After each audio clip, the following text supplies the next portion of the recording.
करौली में मदन मोहन जी के मंदिर में झाड़ू का काम करते थे। उनका नाम था काले खां। क्या नाम था? काले खां। काले खां बड़े प्रसिद्ध हैं, मैंने उनका चरित्र पढ़ा भी है, श्री काले खां जी का। तो काले खां जी के नाम से आज भी मदन मोहन जी की आरती होती है। तो ऐसा होता ही नहीं कि काले खां को प्रणाम नहीं कर दो। देखो कितनी बड़ी बात, हमारे हिंदुओं के इष्ट ठाकुर जी हैं और उनकी आरती होती है, तो आरती में एक विजातीय व्यक्ति का स्मरण किया जाता है, तब आरती संपन्न होती है श्री मदन मोहन लाल जी की। तो काले खां जो थे वो झाड़ू का काम करते थे मंदिर में। अपना घर चलाने के लिए उन्होंने ये कार्य स्वीकार किया।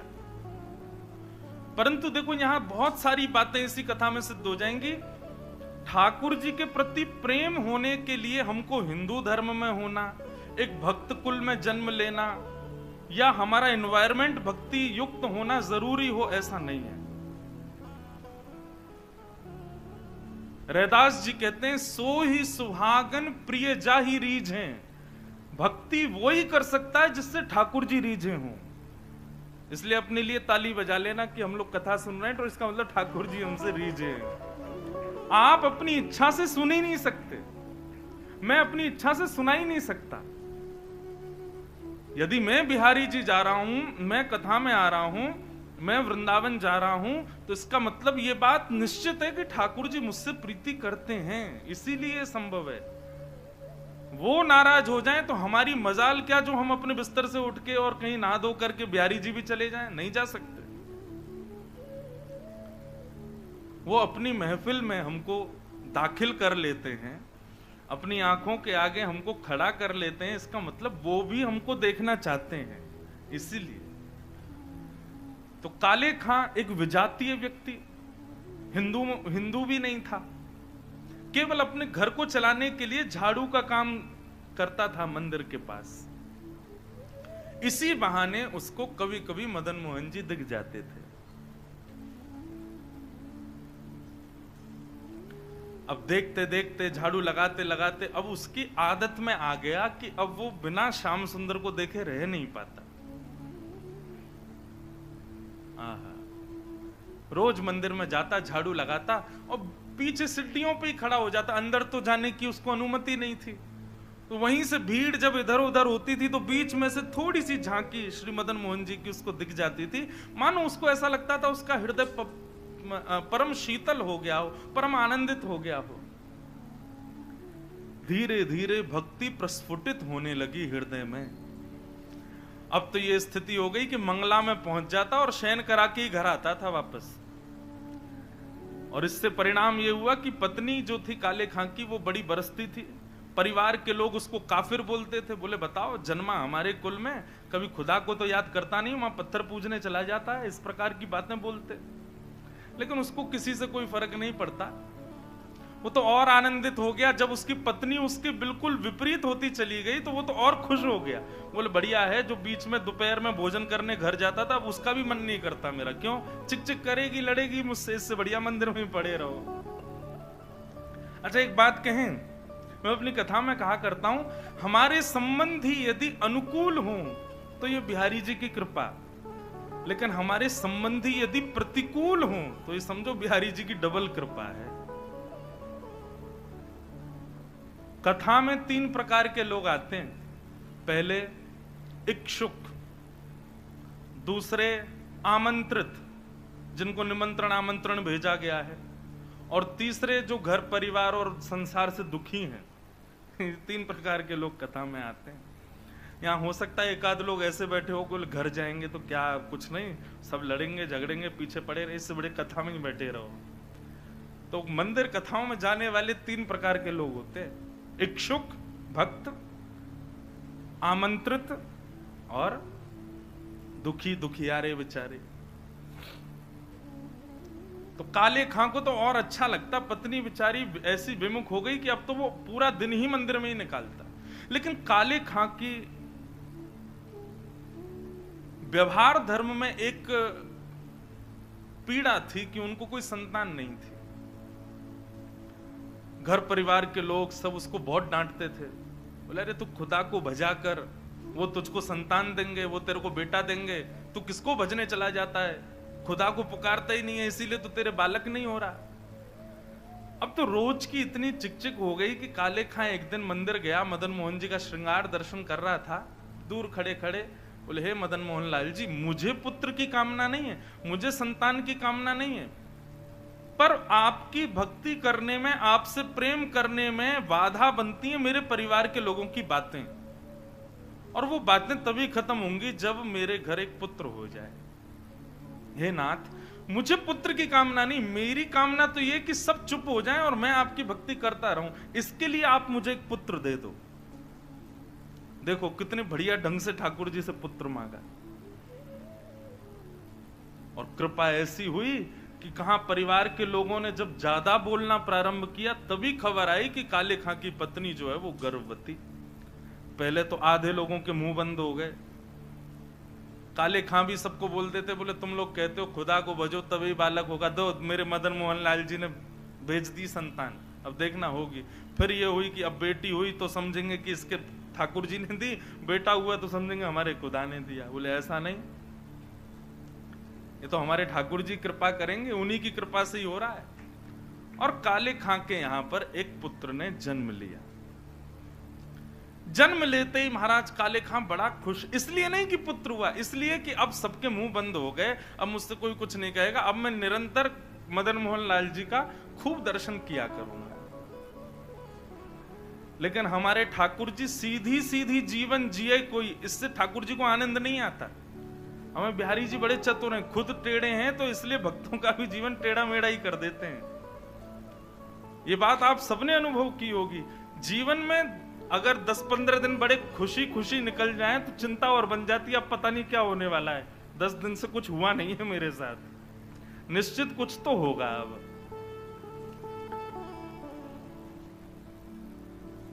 काले खां का पुत्र 8 वर्ष का हो गया, सब आनंदित था, काले खां बड़ा प्रसन्न। अब तो जन्माष्टमी भी मनाता है, राधाष्टमी भी मनाता है, रामनवमी भी मनाता है, घर वालों को नहीं बताता, बस मंदिर में जाके सब उत्सव होते हैं उसमें आनंद करता है। 8 वर्ष का बालक काले खां का यमुना जी के तट पर, नदी के तट पर कहीं खेल रहा था अपने मित्रों के साथ, और एक सर्प ने उसको डस दिया। सर्प के डसते ही महाराज नीला पड़ गया उसका पुत्र, बेहोश होके गिर गया। बालक दौड़े दौड़े गए काले खां के घर, काले खां तो मंदिर में था, उसकी पत्नी को जाके बताया। पत्नी रोते रोते मंदिर पहुंची, जाकर के बोली जल्दी चलो, हमारे बेटे को सर्प ने डस दिया है, वो नदी के तट पर बेहोश पड़ा है, मैं जा रही हूं उसके पास, तुम जाओ किसी झाड़ फूंक वाले को लेके आओ, हमारा बेटा मर जाएगा। लेकिन काले खां व्यस्त था ठाकुर जी की श्रृंगार आरती में, श्रृंगार आरती हो रही थी। पत्नी इतना बोल करके लौटने लगी, लौट करके उसने पीछे देखा कि आए कि नहीं, तो देखा तो काले खां तो ठाकुर जी को ही देख रहा था। पत्नी जाकर के बरसने लगी, बोले तुमको अभी भी यही दिख रहे हैं? अरे हमारा बेटा मरने वाला है, देरी करोगे, कोई झाड़ फूंक वाला नहीं पहुंचा तो उसकी मृत्यु हो जाएगी। लेकिन काले खां तो अभी भी मदन मोहन जी को ही देख रहे थे। पत्नी ने कहा यदि मेरे पुत्र को कुछ हो गया ना तो फिर देखना मैं क्या करती, तुम्हें और तुम्हारे इस मदन मोहन को दोनों को देखूंगी मैं। ऐसा कहकर के पत्नी तो चली गई, काले खां वहीं खड़े रहे, नेत्रों से अविरल अश्रुधार बहाने लगे, इसलिए नहीं कि पुत्र को सर्प ने डसा, इसलिए हे मदन मोहन लाल, क्यों आप चैन से नहीं बैठने देते मुझको, क्यों आप चैन से मुझे दर्शन नहीं करने देते? ये सब मुझे पता है आपकी लीलाएं हैं, और ये सब क्यों करते हो ये भी मुझे पता है, मुझे परखने के लिए कि मैं अपनी स्थिति से च्युत तो नहीं हो रहा कहीं। लेकिन मेरा पुत्र दिया आपने था तो बचाओगे भी आप ही, और पुनः कहूंगा इसलिए नहीं कि मेरा पुत्र है, इसलिए कि मैं आपसे दूर ना हो जाऊं, बस मेरे पुत्र को बचाना। संध्या आरती के बाद जैसे ही कपाट बंद हुए, काले खां नदी के तट पर पहुंचा। भीड़ इकट्ठी थी। पत्नी को जैसी पता चला काले खां, बोले आगे ओझा को नहीं लाए, झाड़ फूंक वाले को, बोले वो तो मैं भूल गया। इतना कहना हुआ कि महाराज परिवार के लोगों ने काफिर काफिर कहकर के काले खां को सुनाना प्रारंभ कर दिया। दौड़ करके गए, ओझा को लेकर के आए। जैसे ही ओझा ने आकर के उसकी नब्ज आदि देखी तो कहा ये बालक तो जीवित नहीं है, इसकी तो मृत्यु हो चुकी है। सब रोने लगे। काले खां की पत्नी ने अपने पुत्र को गोद में उठाया और ले गई और मदन मोहन जी के द्वार पर जाकर के अपने पुत्र को रख दिया। बोले बहुत कहते थे मदन मोहन लाल जी ने दिया है, मदन मोहन लाल जी ने दिया है, तो ये जीवित करके दिखाएं इसको अब। और यदि ये जीवित नहीं हुआ, खुद भी मर जाऊंगी, तुमको भी मार दूंगी और पूरे परिवार को नष्ट कर दूंगी इन्हीं की दहली पर। तब काले खां ने मदन मोहन लाल जी को निहारा और निहार करके कुछ शब्द काले खां ने लिखे हैं, तो थोड़े उर्दू के अल्फाज, लेकिन हैं बहुत सुंदर। इनमें से कई शब्दों के अर्थ तो मुझे भी नहीं पता, उर्दू में। पर एक बात कहें, भक्त की जब चरमोत्कृष्ट भक्ति हो जाती है ना, तो उसकी भक्ति शब्दों के रूप में निकलने लगती है। जब भक्ति चरम स्थिति में पहुंचती है, कहां मीराबाई ने नहीं गाया, सूरदास ने नहीं गाया, तुलसीदास ने, सबने गाया। एक बात नोट कर लीजिएगा, जिसने पाया उसने गाया, और जिसने नहीं पाया वो गा नहीं पाया कभी। यदि बिहारी जी मिलेंगे ना, तो आप गाने का प्रयास नहीं करोगे, गाना अपने आप होगा, अपने आप प्रकट होंगे शब्द आपके मुख से। अभी हमारी स्थिति क्या है, अभी हम सूरदास के पद गाते हैं, अभी मीराबाई के पद गाते हैं, अपने हमारी कोई निर्माण नहीं है, अपनी हमारी कोई सामर्थ्य नहीं है। पर जिस दिन बिहारी जी मिलेंगे, उस दिन जिह्वा में सामर्थ्य आएगी और आप कुछ ना कुछ गाओगे, ये निश्चित है। जो पाएगा वो गाएगा। काले खां मदन मोहन लाल जी की ओर देखने लगा और कहने लगा, मुसफक साफीक रफीक दिल दोस्त मेरे नजदीकी हकीकी ख्याल कीजिए। मेहरबान कदरदान आला तू जहान बीच, मुझसे गरीबों का गुनाह माफ कीजिए। काले बेकरार खड़ा तेरे दरबार पे, नंद के कुमार जरा गौर अब कीजिए। हिंदुओं के नाथ तो हमारा कुछ दावा नहीं, जगत के हो नाथ तो हमारी सुध लीजिए। हे मदन मोहन लाल, एक द्वार पर खड़ा है तुम्हारे, यदि तुम हिंदुओं के नाथ हो तो हम वापस चले जाएंगे, कोई कृपा मत करना। पर मैंने सुना है लोग आपको जगन्नाथ बुलाते हैं। जगत के हो नाथ, जगत के हो नाथ तो हमारी सुध लीजिए।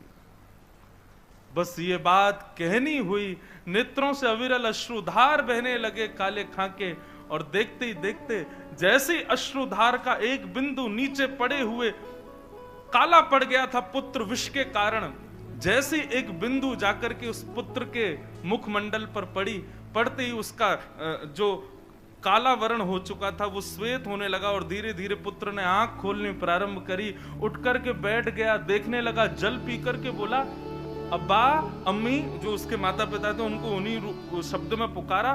बोले कि वो कहां गया? बोले कौन?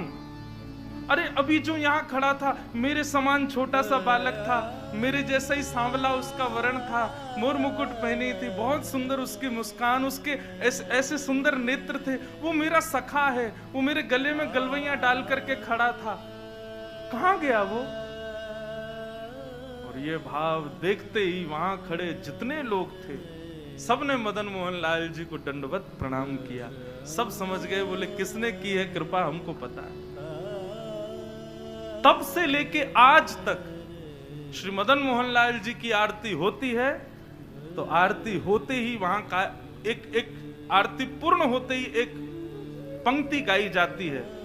कारे के बेटा को जब कारे ने खाया, कारे के बेटा को जब काले ने खाया, कारे की कविता सुन बेटा जिवायो है।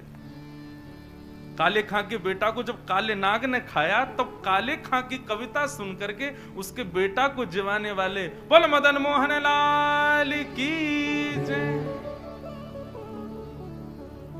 ऐसे श्री मदन मोहन लाल जी, ऐसे हमारे श्री वृंदावन बिहारी लाल, भरतपुर बिहारी लाल। तो ये कथा क्यों सुनाइए? हमारे यहां प्रायोरिटी पहले बाकी के सारे कामों को और फिर उसके बाद ठाकुर जी को नहीं।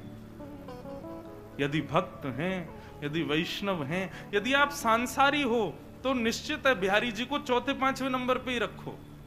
लेकिन यदि अपने आप को भक्त कहते हो, दुनिया से कहते हो कि हम वैष्णव हैं, तो ठाकुर जी को प्रथम स्थान दो। उसके बाद में संसार की कोई स्थिति होनी चाहिए। यह भक्ति का स्वरूप। पहले बिहारी जी से संबंधी वस्तु, पहले बिहारी जी की कथा, पहले बिहारी जी के संबंध की कोई भी क्रिया, उसके बाद कोई और क्रिया।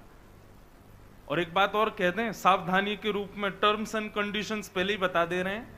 आप जिस दिन इस चीज को अपने जीवन में लागू करोगे कि पहले बिहारी जी, उस दिन से परीक्षाएं 4 गुनी बढ़ जाएंगी आपकी। क्योंकि ठाकुर जी फिर चेक करेंगे, अच्छा प्रायोरिटी हमें पहले, ले बेटा अब बता। बस उससे घबराना नहीं। कैसी भी परिस्थिति जीवन में आए, कैसी भी स्थिति, कितने भी भयानक झोंके जीवन में आ जाएं, अपने भक्ति की नींव को आप मजबूत रखना। बस विश्वास बिहारी जी के प्रति प्रबल है तो काले खां का पुत्र मरकर के पुनः जीवित हो सकता है।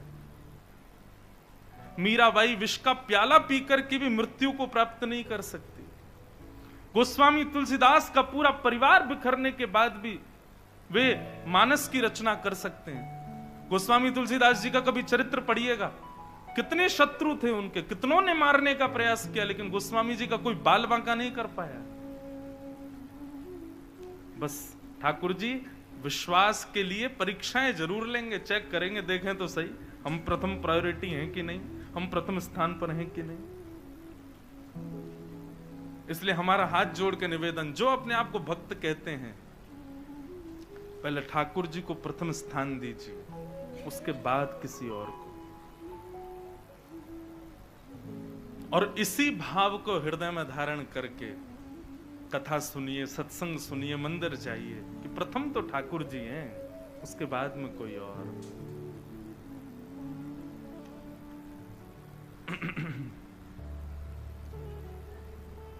बोलो वृंदावन बिहारी लाल की जय। भूमिका में चले गए ज्यादा, पर अच्छा ही था। जो भी भाव निर्मित हो श्री बिहारी जी की कृपा से ही होता है। तो हम ये विषय क्यों लेकर के प्रारंभ किया था? ये विषय प्रारंभ किया था स्मृति शब्द से, कि वो 5 वर्ष पुरानी जो स्मृति है ना, उसी स्मृति का कल हम फोन कर दें कि भैया सुनो आज ना कथा आप ही लोग कर लो, हम थोड़े थक रहे हैं, हम नहीं आ रहे, तो ऐसा हो सकता है? भरतपुर के अखबार में छप जाएगा, हमारा जयपुर तक, वृंदावन तक हल्ले हो जाएंगे। इंद्रेश जी ने भरतपुर में कथा की और तीसरे दिन फोन करके कहा हम थक गए, हम नहीं आ रहे। हम कर ही नहीं सकते, हमको आना ही पड़ेगा, चाहे सर दर्द हो चाहे पेट दर्द हो। मतलब बाकी के लोग तो समय निकालने के लिए सोचते हैं ठाकुर जी के लिए, हमारा तो कान ही बिहारी जी ने पकड़ रखा, बोले नहीं बैठना ही पड़ेगा तुझे, तो करनी ही पड़ेगी। घर में चाहे किसी का ब्याह हो, घर में चाहे कुछ भी हो, हमको कथा करने जाना ही पड़ता है। तो ये तो ठाकुर जी की हम पर कृपा है, तो इससे पुण्य तो बनते होंगे बंधुओं, कथा सुनाते हैं, इतने लोग सुनते हैं, तो पुण्य तो मिलते होंगे। पर हमने पहले ही सोच रखा है नाथ, इस पुण्य के बदले हमको एक ही चीज देना, क्या? हम वैकुंठ आएंगे ये तो हमको पता है, ये तो निश्चित हम जान चुके हैं, वैकुंठ से नीचे तो हमको मिलने वाला नहीं है। लेकिन हम वैकुंठ में आकर के भी कथा करें और शंख चक्र गदा पद्मधारी हमारे बिहारी जी के ही पूर्ण अवतार श्री नारायण को सामने बैठा करके कथा सुनावें, वहां भी कथा करें। लेकिन हम अकेले नहीं जाएंगे वैकुंठ। जिस जिस शहर में जितनी कथाएं करेंगे और जहां जहां के जितने जितने लोग कथा सुनेंगे वे सब भी हमारे संगे ही जाएंगे वहां। तो इसीलिए हमने अपनी व्यासपीठ का नाम भक्ति पथ रखा। भक्ति का रास्ता, भक्ति का मार्ग, जो सीधे बिहारी जी के पास जाएगा और उनको उनके सामने बैठ के हमको कथा करनी है। तो उसमें कुछ शहर हैं जहां भक्ति पथ परिवार अपनी गतिविधियों से, अपने सत्संग से, अपने क्रियाओं से इस भाव को, इस संकल्प को सार्थक कर रहे हैं। उसमें यदि ऐसा कह दूं तो कोई अतिशयोक्ति नहीं, पहले नंबर पे भरतपुर ही है। तो निश्चित है भरतपुर के आप सब लोग हमारे साथ वैकुंठ की यात्रा में, आप सबकी टिकट कट चुकी है, नहीं मन होगा तो भी चलना पड़ेगा, सब चलोगे हमारे साथ। और वहां 7 दिन के लिए जाएंगे बस हम लोग। 7 दिन कथा सुनाएंगे ठाकुर जी को, और ठाकुर जी कहेंगे वाह भैया बड़ी बढ़िया कथा सुनाई, अब दक्षिणा मांगो। तब दक्षिणा मांगेंगे, एहो विधिना तो पे अचरा पसार मांगू, जन्म जन्म दीजो या ही ब्रज बसिवो। अब हमको दोबारा ब्रज में ही भेज दो आप। तो 7 दिन रहेंगे वैकुंठ में, फिर दोबारा आ जाएंगे वृंदावन में, फिर से यहाँ पर खूब कथाएं आदि करके फिर जाएंगे, फिर आ जाएंगे। तो यही संकल्प है, इसीलिए इसका नाम भक्ति पथ है। आप सब पथिकों को बहुत बहुत शुभकामनाएं कि आप सब इस पथ के पथिक हो। खूब आनंद से हम लोग ठाकुर जी की प्राप्ति करेंगे। निश्चित है मिलेंगे ही मिलेंगे बिहारी जी, इससे नीचे काम बनने वाला हमारा है नहीं। बिहारी जी सत्य स्वरूप हैं, आप सब अनुभव करोगे। आप संसार में किसी से कितना भी प्रेम कर लो, लेकिन फिर भी अपने कुछ ना कुछ बातों को मन में छुपाओगे, उससे भी नहीं बोल सकते। लेकिन बिहारी जी ऐसे, उनके सामने जाते ही छुपाना नहीं पड़ता, सब अपने आप प्रकट हो जाता है। जो हम किसी को नहीं बता पा रहे, बिहारी जी के सामने जाते ही वो अपने आप प्रकट हो जाता है। चाहे वो हमारी दुख के हों, चाहे वो हमारे सुख के हों, चाहे वो हमारे द्वारा किए गए पाप हों, चाहे वो हमारी पीड़ाएं हों, बिहारी जी के सन्मुख आते ही सब अपने आप प्रकट हो जाती हैं। इसलिए वो सत्य है। संसार में कई लोगों से हमारे ऐसे संबंध होते हैं कि उससे हम अपनी सारी हृदय की बात कह देते हैं। वो हमारे सगे भाई बहन भी हो सकते हैं, या चाचा ताऊ के बच्चे भी हो सकते हैं, हमारे पड़ोसी भी हो सकते हैं, हमारे मित्र भी हो सकते हैं। परंतु बंधुओं, ठाकुर जी ऐसे हैं कि उनसे आप वह भी बोल सकते हो जो आप किसी से नहीं बोलते। और बोल सकते हो नहीं, बोलते ही हो। व्यक्ति पाप कर ले, सबसे छुपा लेगा, लेकिन ठाकुर जी से नहीं छुपा पाता। चोर भी यदि कभी मंदिर में जाता है ना, तो बिहारी जी से कहता होगा, हे बिहारी जी, आगे वाली की चैन काट रहा हूं मैं, क्षमा कर देना। आज भी हमने सुना कि कथा में 2-3 माताओं के कुछ चैन वैन कट गई, इसलिए भैया यहाँ तो भक्ति का गहना पहन के आओ, उसको कोई चोरी कर ही नहीं पाएगा। सांसारिक गहने घर ही छोड़ के आई हूं, क्योंकि यहाँ पर भी बहुत सारे लोग बिहारी जी से प्रार्थना इसीलिए करके आ रहे होंगे कि हे बिहारी जी कृपा करना वो महंगी वाली चेन पहन के आवे ताकि हम काट सकें। बिहारी जी बेचारे सबके हैं, कहो तो उसकी सुन लें। इसलिए आप लोग अपनी चतुराई से आओ, थोड़ा सावधानी रखो इस बात में भी। तो भगवान सत्य हैं, उनके सामने सबका सत्य प्रकट हो जाता है। इस बात का प्रमाण देती है महाभारत की एक कथा। कौरवों के पिताजी का नाम क्या है? धृतराष्ट्र। धृतराष्ट्र का एक श्लोक है महाभारत में, वो वहां कहते हैं, जानामि धर्मं न च मे प्रवृत्ति, जानाम्य धर्मं न च मे निवृत्ति। धृतराष्ट्र कहते हैं, मैं जानता हूं कि धर्म क्या है, लेकिन जानते हुए भी पता नहीं क्यों मेरा मन ही नहीं होता करने का। और मैं ये भी जानता हूं कि मैं और मेरे पुत्र जो कर रहे हैं ये अधर्म है, लेकिन ये जानते हुए भी पता नहीं क्यों मैं ना तो उनको रोक पा रहा हूं ना खुद रोक पा रहा हूं। मतलब व्यक्ति को पता है कि सही क्या है और गलत क्या है, लेकिन फिर भी वो गलत करता है। ऐसा हो ही नहीं सकता कि उसको पता नहीं था कि ये गलत है। सबको पता होता है कि हम गलत कर रहे हैं, हम अपराध कर रहे हैं, हम पाप कर रहे हैं, सबको पता होता है ये, लेकिन फिर भी हम करते हैं। तो अपराध करते हैं जानते हुए भी कि ये अपराध है, जानते हुए भी हम कर देते हैं। क्यों? हम 2 मिनट के लिए ऐसा विचार कर लेते, ठाकुर जी क्षमा करना, क्या करें, मजबूर, ये करना पड़ेगा। तो हमें ये बात तो पता है कि ठाकुर जी को पता है कि हमने ऐसा किया है, हमसे ऐसी वस्तु हो गई है, हमसे ऐसी क्रिया हो गई है। ठाकुर जी सत्य हैं, उनको सब पता है, उनसे कुछ छुपा नहीं है। सत्य। भगवान का दूसरा स्वरूप है चैतन्य। बंधुओं, ठाकुर जी को कभी भी जड़ मत समझना। ये एक भक्ति में अपराध है कि ठाकुर जी को हम जड़ समझें। ये तो मूर्ति है, कुछ भी पहना दो, कुछ भी खिला दो, कैसे भी रख लो, नहीं, वो चैतन्य है, साक्षात चैतन्य है। उनके प्रति चैतन्य का भाव रखना ही पड़ेगा, तभी आपकी भक्ति आगे को अग्रसित होगी। आप केवल ये भाव रखोगे ये तो मूर्ति है बस, आप भक्ति में कभी उस वस्तु, उस श्रेणी से कभी आगे नहीं बढ़ पाओगे। उनके प्रति चैतन्य भाव रखना ही पड़ेगा। हमारे वृंदावन के राधा रमन लाल जी का कभी दर्शन करो आकर के, आपको अनुभव होगा। जिस दिन राधा रमन लाल जी बड़े प्रसन्न होते हैं, अपनी पोशाक से, अपनी सेवा से या किसी भी भाव से प्रसन्न होते हैं, तो उस दिन उनके 3-4 दतुइयां दिखाई देती हैं। कोई गौर से अगर देखे दूरबीन से या फिर फोटो खींच ले, और यदि अभी जैसे गर्मियों के समय में शाम को लगभग हर मंदिर के ठाकुर जी बाहर आ जाते हैं, बाहर आकर के सबको दर्शन देते हैं। आप कभी गौर से देखना, राधा रमन लाल जी जिस दिन बड़े प्रसन्न होते हैं ना, उस दिन उनके दांत दिखाई देते हैं, 3-4 दांत दिखते हैं। क्यों? क्योंकि वो जड़ नहीं है, वो चैतन्य है। उनको जड़ समझने की भूल भी मत कीजिएगा। हमारे श्री गोवर्धन नाथ, ऐसे ठाकुर जी तो पूरे विश्व में ही नहीं है। क्यों?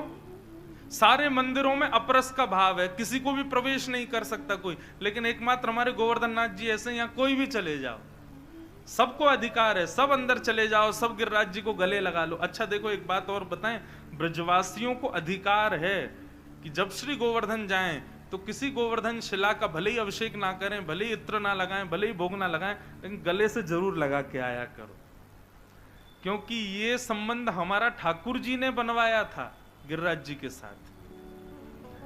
और एक और बात बताएं, गिरिराज जी में जितनी भी शिलाएं, गिरिराज जी से जो अलग शिलाएं दिखाई देती हैं, जो गिरिराज जी पर लेटी हुई हैं, ये सब अनन्य ब्रजवासी ही शिला बनकर के गिरिराज जी को माने आलिंगन कर रहे हैं, अपने हृदय से लगा रहे हैं। तो हमारे गिरिराज जी को आलिंगन जरूर किया करो, श्री गोवर्धन नाथ जी को। तो भगवान चैतन्य है, वो जड़ नहीं है, जड़ कभी नहीं मानना उनको। आप जिस दिन ये भाव रखोगे कि ये जड़ हैं, आपसे उसी दिन से अपराध बनने प्रारंभ हो जाएंगे। सेवा में अपराध, भोग में अपराध, भक्ति में अपराध, उसी दिन से अपराध बनने लग जाएंगे। इसलिए आप उनको चैतन्य समझो। चैतन्य समझोगे, चैतन्य मानोगे। अच्छा, चैतन्य मानने का मतलब एक और सुन लीजिए, इसका मतलब ये भी नहीं कि आप ठाकुर जी को सब जगह संगी लेके चलो, डलिया में कहीं भी ले जा रहे हैं, कहीं का समय। इस समय ठाकुर जी गौचारण में ही होते हैं, अपने ग्वाल बालों के संग होते हैं। इसी भाव से हम कथा में आते हैं कि ठाकुर जी तो गैया चरावे गए, हम कथा करे चले जाए, शाम को जब जाएंगे तब तक ठाकुर जी आ जाएंगे। ये भाव बंधुओं कब प्रकट होंगे? जब आप अपने ठाकुर जी को जड़ ना समझ के चैतन्य समझो। जैसे हमें सर्दी लगती है, हमें गर्मी लगती है, हमें भूख लगती है, हमें प्यास लगती है, ऐसे ही ठाकुर जी हैं, वो जड़ नहीं है। व्यक्ति के कमरों में एसी लगे हैं, ठाकुर जी के कमरे में पंखा लगा है, वो भी जोर जोर से आवाज कर रहा है, चर्र चर्र चर्र, धीरे धीरे चलता है। क्यों? ठाकुर जी के लिए भी एसी लगाओ, वो जड़ नहीं है, वो चैतन्य है। ठाकुर जी के लिए भी उतनी व्यवस्थाएं रखो जितनी व्यवस्थाएं आपके लिए हैं। और ये सब भाव बंधुओं कब प्रकट होंगे? जब भगवान को आप जड़ नहीं समझो, चैतन्य समझो। बुरा नहीं मानिएगा, कान पकड़ के क्षमा है सब लोगों से। अपने कमरों का कद देखिए और ठाकुर जी के मंदिर का कद देखो, छोटा ही होता है हर घर में। हमारे घर आना, हमारे लाल जी का कमरा देखना, सारी फैसिलिटी है हमारे ठाकुर जी की। ऐसा नहीं कि उनको जरूरत है, ऐसा इसलिए क्योंकि हमें पता है वो चैतन्य है, वो जड़ नहीं है, उनको चैतन्य भाव है। पता चली महाराज 7 दिन में ऐसे हो गए आप लोग, कईयों ने तो घरों में कंस्ट्रक्शन करवा दिए। बोले कमरा खोलो महाराज, बड़े करो, भगवान के कक्ष बड़े बड़े बनाओ। हमारा निवेदन केवल इतना है, जितना संभव हो सके उतना भाव रखो, लेकिन रखो चैतन्य वाला, कि ये चैतन्य है। गर्मी, सर्दी, भूख, प्यास, सोना, उठना, ये सब भाव ये तभी प्रकट होंगे जब ठाकुर जी को चैतन्य मानोगे। तो भगवान का दूसरा स्वरूप क्या है? चैतन्य। पहला सत, दूसरा चित्त यानी चैतन्य, और तीसरा आनंद। जब आप सत उस परमात्मा को चैतन्य मानने लग जाओगे तो भक्ति में आनंद आने लग जाएगा।